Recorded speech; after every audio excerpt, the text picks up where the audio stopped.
مسیح خداوند کے قادر فتمند اور جلالی نام میں سب دیکھنے والوں کو میری طرف سے سلام۔ What does it mean to be an enemy of God؟ خدا کے دشمن بننے کا کیا مطلب ہے؟ تو آج کا جو ہمارا جو ٹاپک ہے کہ خدا کے دشمن کون ہے اور کون ہے جو خدا کا دشمن ہے، اور خدا کے دشمن کیسے بن سکتا ہے، اور کون ہے جو اس طرح کے کام کرتا ہے اور اپنی جو زندگیوں میں روحانی یا جسمانی طریقے سے خدا کا دشمن بننا پسند کرتا ہے یا جو بھی کر رہا ہے۔ تو آج کا ہمارا جو ٹاپک یہ ہے، تو آج ہم بائبل مقدس سے اس بارے میں بات کریں گے کہ خدا کے دشمن بننے کا کیا مطلب ہے۔ لیکن جیسا کہ حقیقی دشمن تو ایک ہی ہے، لیکن بہت سے لوگ جو ہے فوج بن کر اس کا ساتھ دیتے ہیں اور خدا کے مخالف کھڑے ہوتے ہیں۔ ہر وہ بشر جو خدا کے خلاف ہے، اس کے حکموں کو توڑتا ہے، اس کی شریعت کے خلاف چلتا ہے، اس کے جو احکام کے اگینسٹ چلتا ہے، وہ خدا کا دشمن ہے، اور وہ ہی خدا کے قانون کو توڑتا ہے اور اپنی جان کو ہلاکت کی طرف لے کر جاتا ہے۔ تو ہم آج جو ہے بائبل مقدس سے دیکھیں گے کہ خدا کا دشمن کون ہے اور کون ہے جو خدا کا دشمن بنتا ہے۔ تو ہم آج جو ہے پالوس رسول کا خط تموتھیوس کے نام پہلا خط پڑھتے ہیں۔ تو اس میں ہمیں آج کلام مقدس سے رہنمائی حاصل کرتے ہیں۔ پہلا تموتھیوس اس کے 5 باب کی 14 آیت۔ ادھر پالوس رسول ہر وہ بشر جو خدا کے کاموں کو ٹھکراتا ہے، اس کے اگینسٹ چلتا ہے، اس کے جہاں ایمان کا منکر ہوتا ہے، اس کے بارے میں کہ وہ خدا کا دشمن ہے۔ تو جیسے کہ ادھر پالوس رسول بیواؤں کو حکم کرتے ہوئے لکھتے ہوئے کہتا ہے کہ اس واسطے میں چاہتا ہوں کہ جوان بیوائیں بیاہ کرے اور اولاد پیدا کرے، گھر کا انتظام کرے اور کسی مخالف کو لن تن کرنے کا موقع نہ دیں، کیونکہ اب بھی بعض گمراہ ہو کر شیطان کے پیچھے چلی گئی ہیں۔ تو جیسے کہ بہت سے لوگ گمراہ ہو کر شیطان کے پیچھے چلے جاتے ہیں اور خداوند کے جو ہے دشمن بن جاتے ہیں، اور خدا کے جو کام ہے خدا کے لوگوں کو تنگ کرتے ہیں اور ہر وہ کام کرتے ہیں جو خدا کی نظر میں ٹھیک نہیں ہوتا۔ تو اسی طرح ہم پالوس رسول کا دوسرا خط جو ہے کولوسیوں کے نام ہے وہ کھولتے ہیں۔ اس کا 1 باب کی 21 آیت۔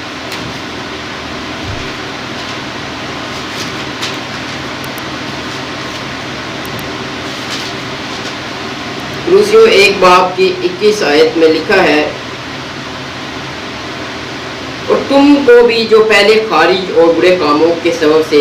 دل سے دشمن تھے، اس نے اب اس کے جسمانی بدن میں موت کے وسیلے سے ملا لیا، تاکہ وہ تم کو مقدس اور بے عیب اور بے الزام ٹھہرا کر اپنے حضور حاضر کرے، بشرطیہ تمہاری بنیاد ایمان پر قائم اور پختہ ہو، اور اس کی انجیل کی امید سے نہ ہلو جسے تم نے سنا اور جس کی منادی آسمان کی نیچے ہر مخلوق کے لیے کی جاتی ہے، اور میں پولس اس کا خادم ہوں۔ تو جیسے کہ ہمیں بعد ادھر بیان کیا گیا کہ ایمان بھی جو ہے ایمان کی طرف پختہ ہونا چاہیے، مضبوط ہونا چاہیے، تاکہ خدا کو جو ہے خوش کر سکیں۔ تو خدا کے دشمن جو بنی اسرائیل قوم میں، جیسے کہ ہم نے دیکھا میں اولڈ ٹیسٹمنٹ میں بہت سی قوم قبیلے جیسے کہ فلسطینی، کنانی اور بابل وغیرہ، اور بہت سے مصری جنہوں نے خدا کی مخالفت کی اور خدا کے لوگوں کو تنگ کیا، اور انہوں نے خدا سے مفت میں دشمنی لی، لیکن خدا نے ان کے جو اپنے نظریات، اپنے منصوبے اور عجیب کام ان قوموں میں ظاہر کیے، اس کے باوجود انہوں نے خدا کی مخالفت کی اور اپنے جو حقیقی آقا ابلیس کا ساتھ دیا۔ اسی طرح آج بھی انسان ایسا ہی کرتا ہے جب وہ مسیح کی نجات کے منصوبے کو یا مسیحی تعلیم کو رد کرتا ہے اور اسے جھوٹا ثابت کرتا ہے، جبکہ اس کے پاس کوئی ایویڈنس نہیں ہوتا، کوئی اس کے پاس ثبوت نہیں ہوتا، اس کے باوجود وہ جو خدا کے بنائے ہوئے منصوبے ہیں اس کو وہ رد کرتا ہے۔ جیسے کہ ہیرودیس بادشاہ تھا، اس نے خدا یسوع مسیح جب پیدا ہوئے تو اس کی بے شمار لوگوں نے مخالفت کی، یسوع مسیح کو قتل کرانا چاہا۔ جیسے کہ ہم پڑھتے ہیں سب سے پہلے ہم اس کا تکوین پیدائش کی کتاب کی 3 باب میں اس کا پڑھتے ہیں کہ جب آدم اور حوا نے گناہ کیا، 3 باب کی 15 آیت، تو ادھر خدا نے کہا کہ میں تیرے اور عورت کے درمیان عداوت ڈالوں گا، بلکہ تیری نسل اور عورت کی نسل کے درمیان، وہ تیرے سر کو کچلے گی اور تو اس کی ایڑی کی تاق میں رہے گا۔ جیسے کہ خداوند نے پہلے شیطان کو واضح کر دیا تھا، وہ شروع سے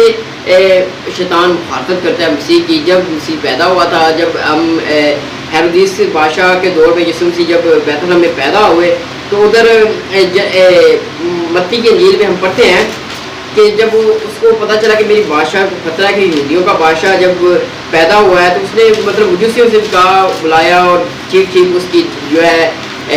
پتہ کرو، جب وہ ملے تو اس کو سجدہ کرنا اور مجھے بھی بتانا تاکہ میں بھی سجدہ کروں۔ اور جو تھے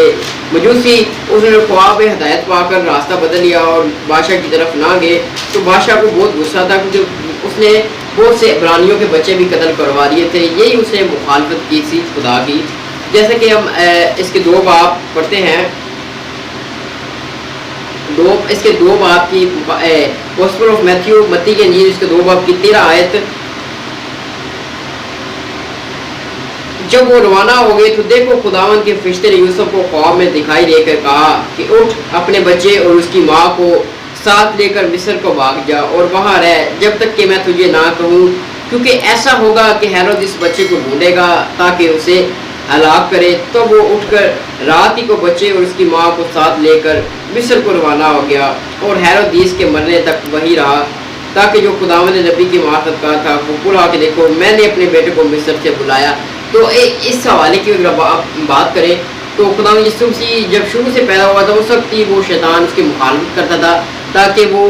خداوند یسوع مسیح کی صلیبی موت جس نے کفارہ دینا تھا اس سے پہلے ہی خداوند یسوع مسیح کو جو مار ڈالے اور قتل کر ڈالے، جبکہ خدا جو معجزات کا خدا ہے اس نے پہلے ہی خدا یسوع مسیح کو یوسف کو کہا کہ اپنی بیوی مریم کو اپنے یہاں لینے سے مت ڈر، کیونکہ جو اس کے پیٹ میں روح القدس ہے اور وہ جو اس کے پیدا ہوگا وہ اپنی قوم بنی اسرائیل قوم کو بلکہ انتہا تک ساری دنیا تک وہ نجات کی خوشخبری اور اپنی قوم کو جو غلامی سے چھڑائے گا۔ تو اسی طرح مصر میں وہ لے گیا حضرت یوسف کو، مقدسہ مریم کو، تو ادھر ہی خدا یسوع مسیح کو بھی لے گیا مصر میں۔ تو جب ادھر یسوع مسیح پیدا ہوئے تو ہیرودیس بادشاہ نے عبرانیوں کافی بچے جو قتل کروا دیے۔ تو اس بات پر ہمیں یہ سوال اٹھتا ہے کہ یسوع مسیح کو جب مرنا نہیں تھا تو پھر وہ آیا کس مقصد کے لیے؟ بات کرنے کا مقصد یہ ہے کہ یسوع مسیح آیا ہی نجات کے لیے تھا۔ وہ صلیبی قربانی جیسے کہ شیعہ نبی کے صحیفے میں پیشن گوئی ہوئی تھی یسوع مسیح کی، یسوع مسیح نے جو ہے سب کو تعلیم، علانیہ تعلیم دے کر پھر قربان ہونا تھا۔ اس وجہ سے اگر ہم اس کا پڑھیں آگے متی کی انجیل کے 16 باب کی 20 آیت، کہ جیسا کہ لکھا ہے کہ یسوع مسیح کو پہلے جو وہ شیطان قتل کرنا چاہتا تھا کہ نجات کا منصوبہ رد کیا جائے تاکہ خداوند یسوع مسیح جو ہے نجات جو ہے انسان کی کفارہ نہ دے سکے۔ تو ادھر ہم پڑھتے ہیں اس کی 20 آیت میں، تب اس نے شاگردوں کو حکم دیا کہ کسی کو نہ بتانا کہ میں المسیح ہوں۔ اس وقت سے یسوع اپنے شاگردوں پر ظاہر کرنے لگا کہ ضرور ہے کہ میں یروشلم کو جاؤں اور بزرگوں اور سردار کاہنوں اور فقیہوں کے ہاتھ سے وہ دکھ اٹھاؤں اور قتل کیا جاؤں اور تیسرے دن جی اٹھوں۔ اس پر پطرس اسے الگ لے جا کر اسے اعتراض کرنے لگا اور کہا، اے خداوند تیری سلامتی ہو، یہ تجھ پر کبھی واقعہ نہ ہو۔ اس پر پھر کر پطرس نے کہا، اے شیطان میرے سامنے سے دور ہو،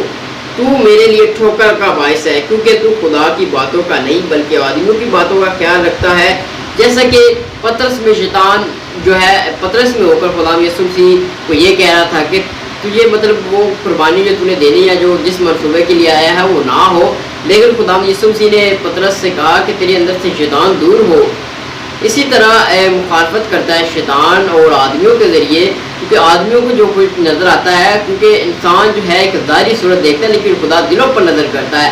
اسی طرح خدا یسوع مسیح جو ہے ہمارے لیے جو ہے قربانی دی، اس نے اس کے مطلب بہت اس نے دکھ اٹھایا، مصلوب کیا گیا، اس نے کوڑے کھائے، لیکن پھر بھی اس نے کچھ نہ کہا، بلکہ یہ جو سیاست یا دشمنی اس نے چپ چاپ صحیح اور دشمن ابلیس کے ہر منصوبے کو اس نے جو ہے قبول کیا۔ اور خدا یسوع مسیح نے ہر وہ دکھ برداشت کیا اور اس نے کچھ نہ بولا، حالانکہ اسے بہت دکھ اذیت سہنی پڑی، اس کے باوجود خدا یسوع مسیح نے کچھ جواب نہ دیا۔ تو اسی طرح یہ تو ہوئی خدا یسوع مسیح کی دشمنی، انسانوں کے ذریعے، فقیہ فریسیوں اور کاہنوں کے ذریعے خدا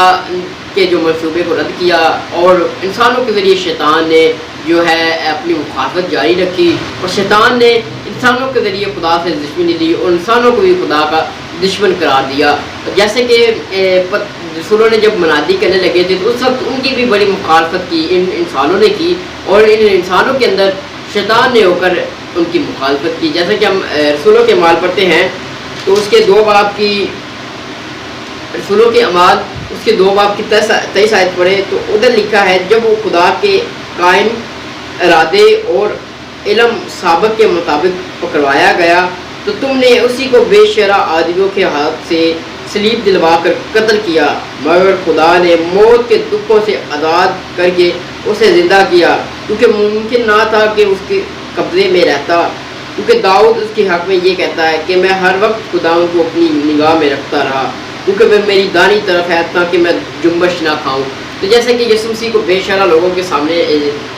قتل کیا گیا اور انہوں نے سیاست ہوئی اس کے اوپر، تو انسانوں کے ذریعے جو ہے شیطان نے اپنے سارے کام کیے۔ تو ہمیں بھی اپنی زندگیوں پر نظر رکھنی چاہیے کہ کہیں ہم بھی خدا کے حکموں پر جو ہے عمل نہ کرتے ہوئے خدا کے کہیں دشمن تو نہیں، کیا ہم خدا کی کہیں مخالفت تو نہیں کر رہے اپنے کاموں کے ذریعے، اپنے سوچوں سمجھوں کے لیے، کیونکہ گناہ جو ہے ایک تو فزیکل ہوتا ہے، ایک جو ہے روحانی ہوتا ہے، جیسے ہم سوچوں میں کرتے ہیں، کسی کے ذہن میں رکھ کے اس کی برائی یا کسی کے خلاف بری باتیں کہہ کر، یا کوئی بھی جو خدا بائبل میں جس چیزوں کا خدا نے مقرر کیا ہے کہ یہ کام نہیں کرنے، جن باتوں کا حکم کیا ہے کہ یہ نہیں کرنے، یہ کرنے ہیں، وہ کام اگر ہم خدا کی مرضی کے مطابق نہیں کرتے تو ہم خدا کے دشمن ٹھہرتے ہیں۔ تو ہمیں اپنی زندگیوں پر جو ہے غور و فکر کرنا چاہیے اور دیکھنا چاہیے قدم قدم پر کیا ہم کس راستے پر ہیں۔ پہلا پطرس اس کی 2 باب کی 21 آیت پڑھے تو ادھر لکھا ہے، بس تم اسی کے لیے بلائے گئے ہو، کیونکہ مسیح بھی تمہارے واسطے دکھ پا کر تمہارے لیے ایک نمونہ چھوڑ گیا ہے، تاکہ تم اس کے نقشے قدم پر چلتے رہو۔ اس نے نہ تو کوئی گناہ کیا اور نہ اس کے منہ میں کوئی منکر ہی پایا گیا، وہ نہ تو گالیاں کھا کر گالی دیتا اور نہ دکھ پا کر دھمکاتا تھا، بلکہ اپنے آپ کو اس کے سپرد کر دیا جو صداقت سے انصاف کرتا تھا۔ وہ خود اپنے ہی بدن میں ہمارے گناہوں کو لیے ہوئے صلیب پر چڑھ گیا، تاکہ ہم گناہوں کی نسبت مردہ ہو کر صداقت کی نسبت جیے۔ اسی کے مار کھانے سے تم نے شفا پائی ہے، کیونکہ تم کو بھٹکی ہوئی بھیڑوں کے مانند تھے، مگر اب اپنی روحوں کے چرواہے اور نگہبان کے پاس پھر کر آگے ہو۔ تو جیسے کہ ہم جو ہے خداوند یسوع مسیح کے نقش قدم پر چلتے ہوئے جو ہے اپنی زندگیوں کو دیکھیں اور اسی پر چلیں، تاکہ ہم خدا کی مخالفت نہ کر سکیں اپنے کاموں کے ذریعے، اور ابلیس کی مخالفت کریں، خدا کی فوج کے سامنے کھڑے ہو، نہ کہ ہم ابلیس کی فوج کے ساتھ کھڑے ہو کر ابلیس کے پیچھے ہو کر خدا کو للکاریں، بلکہ خدا کی فوج خدا کے ساتھ کھڑے ہو کر دشمن ابلیس کو پکارے، نہ کہ خود خدا کے دشمن ہو بلکہ خدا کے دشمن کے ساتھ مقابلہ کرے، تاکہ خدا یسوع مسیح کے نقش قدم پر چلتے ہوئے جیسے کہ یسوع مسیح نے اپنی زندگیوں میں کام کیے، اسی طرح ہم بھی خدا یسوع مسیح کی زندگی کو دیکھتے ہوئے ویسے ہی عمل کریں اور ویسے ہی زندگی گزارے۔ تو امید کرتا ہوں کہ ہمیں اس چیز کو سمجھ آگے ہوگی کہ خدا کے حقیقی دشمن کون ہے۔ ہر وہ خدا کا حقیقی دشمن ہے جو خدا کے منصوبے کو رد کرتا ہے، اس کے جو کام کیے ہوئے ہیں، جو اس کے کلام کو لکھا ہے کہ جو عہد کی کتاب ہے اس کو تو مانتا ہے، جو کچھ اس میں لکھا ہے اس پر عمل کر، تب تو سرفراز اور مطلب اپنی راہوں میں کامیاب ہوگا، اور جو کام کرے گا تو اس میں کامیاب ہوگا۔ تو امید کرتا ہوں کہ ہمیں